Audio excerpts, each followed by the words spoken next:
Hey everybody, Bill 1911 here. Hey, today we're going to take a look at the Ruger 1022.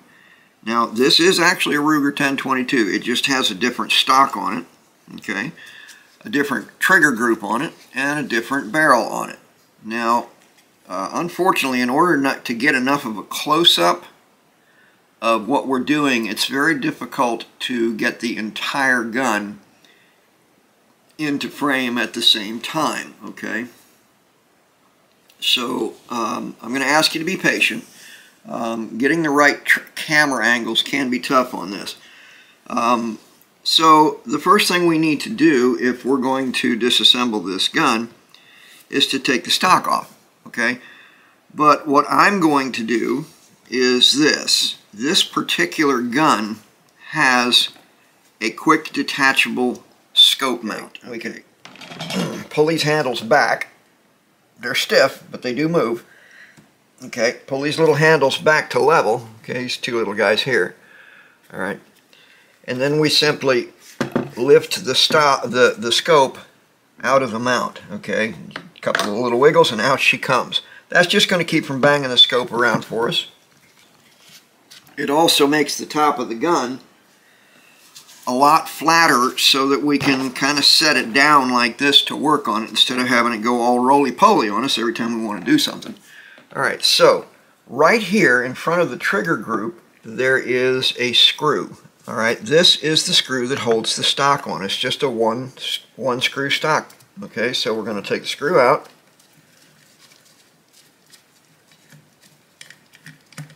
Okay, and then we just simply lift the stock right off of the action, okay, and that does that. So from here we need to take the trigger group out. Before I do that, I'm going to show you a couple of controls on this gun, okay?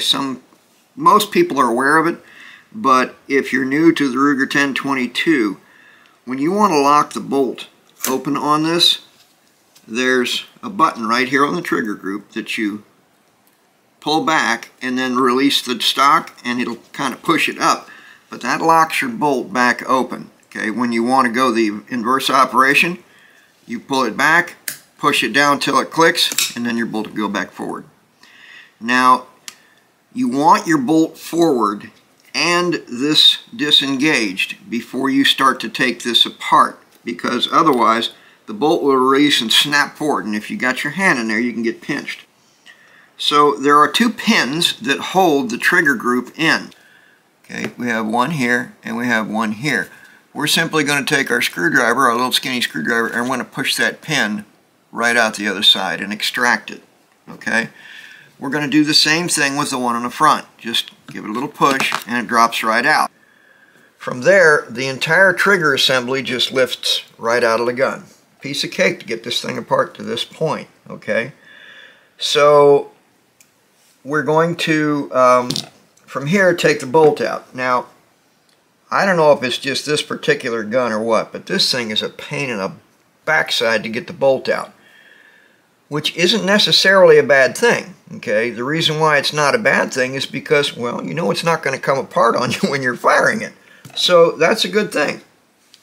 So in order to get the bolt out, you notice there's another pin right back here in the back. Now this pin is a steel pin that's surrounded by like a piece of rubber hose, and that rubber hose is kind of a buffer. Okay, so when the bolt comes all the way back, it bumps up against that and doesn't bang around the steel and the aluminum frame of the gun. Okay, and so it's really useful to have that buffer in there. So we're going to take it out. We just press the pin out, okay, extract it, okay, and then we're going to take the rubber piece out. All right, now it may not come that way, so you can always just slip your screwdriver in the back and just kind of pull it out like that. Comes right out, okay.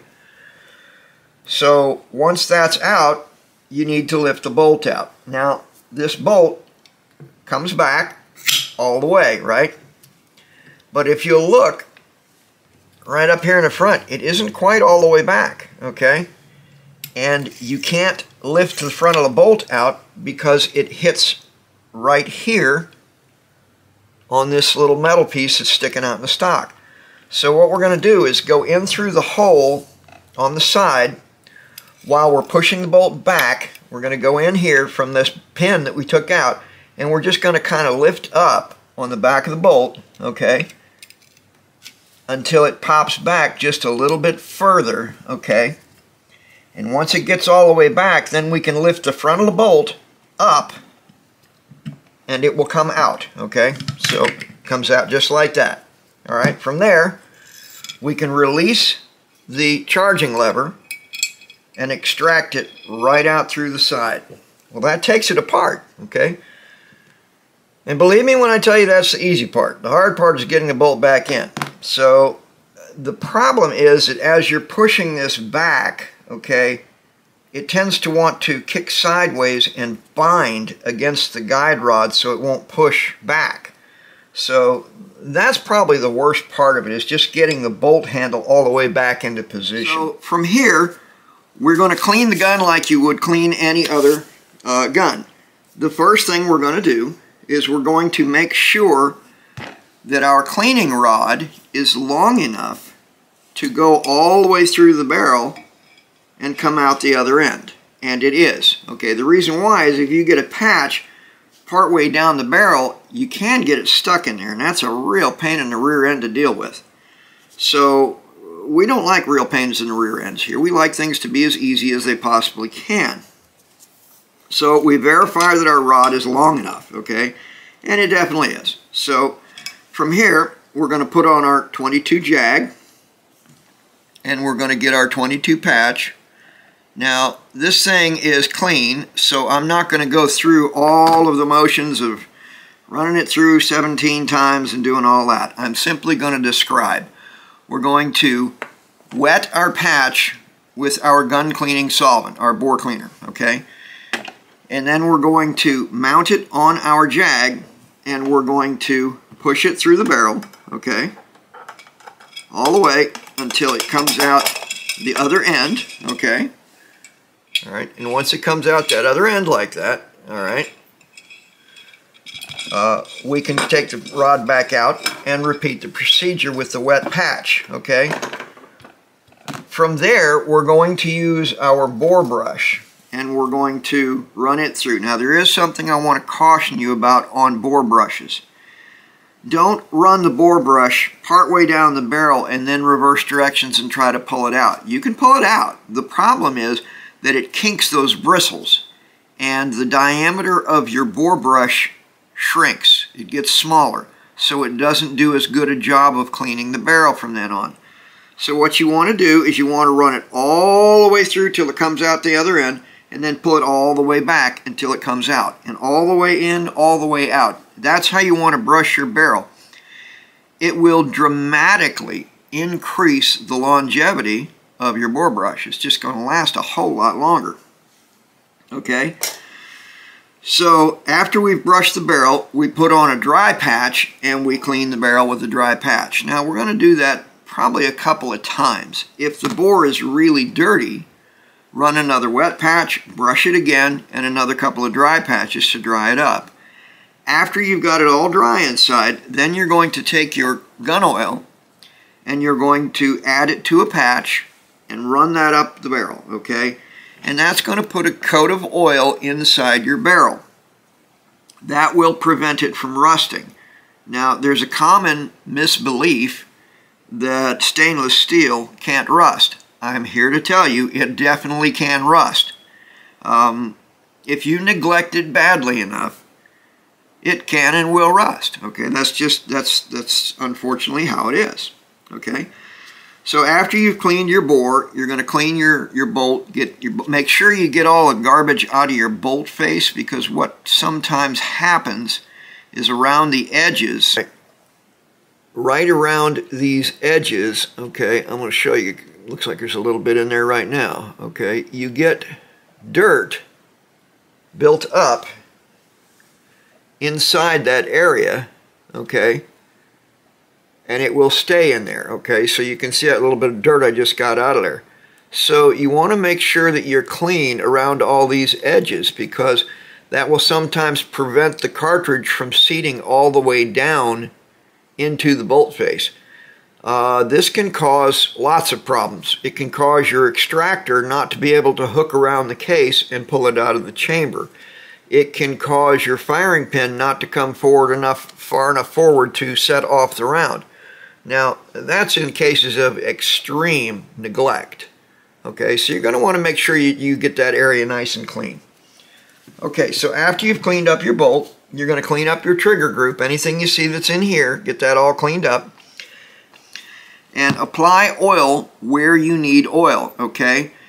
Anything that's a high contact part, like where the hammer hits the bolt when the bolt cycles, okay? That's going to be a high contact part, and you're going to want oil on that, okay? So, it doesn't require a tremendous amount of oil in this particular trigger group. It's extremely reliable. It's a really good unit. One thing I wanted to make you aware of is that there is a part right here. This is the ejector, okay? When the bolt comes back all the way, this ejector hits the case, okay, and pushes it free of the extractor hook and fires it out through the side of the ejection port, okay?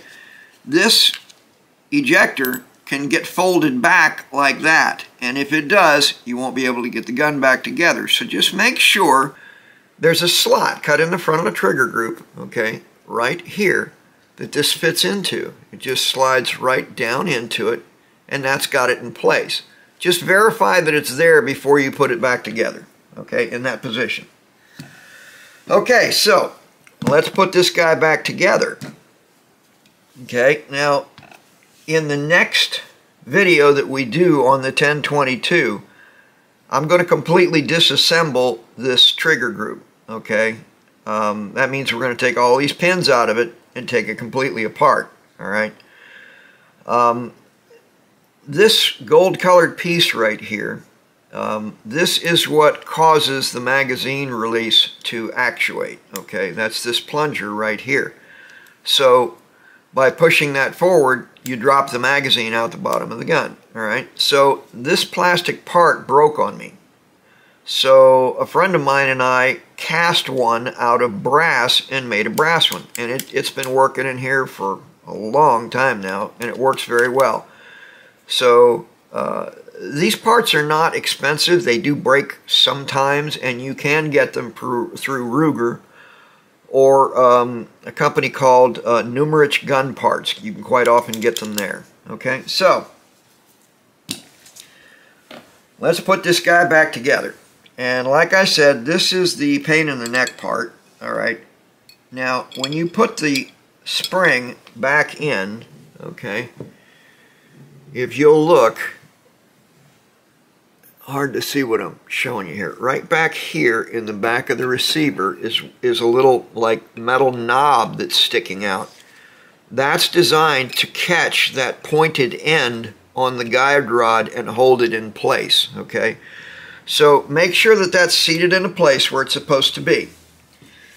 And then comes the pain in the neck part, and that's pulling this charging lever all the way back. Now, the best way I found to do it is to take your screwdriver and hook the middle of this thing and pull it back that way, okay? You may have to take a couple of bites at it before you get it all the way back, and you want it all the way as far back as it'll go. From there, you're going to drop your bolt in, okay? And as it goes down, okay, you're going to want to put pressure on it, and that will pop it back into place so the charging handle hooks into the bolt. And that's got it back together. The only hard part about this is getting that stupid charging lever to go all the way back. That's kind of a pain in the backside to get that done. So, after we've got the bolt back in place, we need to put this rubber tube back in on the back end of the receiver. So you can kind of push it through the hole, okay? And on the far side, it tends to want to catch on the front of it, so just take your screwdriver and just guide it into place while pressing it, and it'll go the rest of the way in. Once you've got it all the way in like that, you're going to take that metal pin, and push that through the center of it all the way through until everything is flush. Okay, once you're flushed up on both sides, okay, our pin is in the back, and this will prevent this bolt from popping up in the back and possibly coming out. Okay, so it can't do that.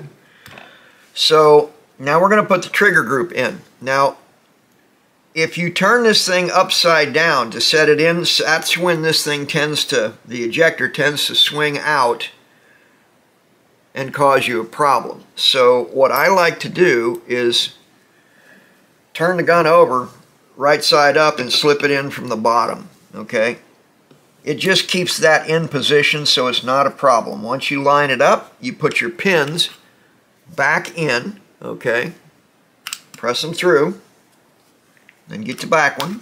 Okay, and that's got your 1022 put back together. Okay, so there was another thing I wanted to show you about this that is kind of neat, and that is, let's say the gun is cocked like it is right now, and you don't want to leave that hammer back. You don't want to leave tension on that spring. What you can do is, as you pull this charging handle back, okay, you're going to come up against, bump, bump, bump. That's where it's making contact with the hammer.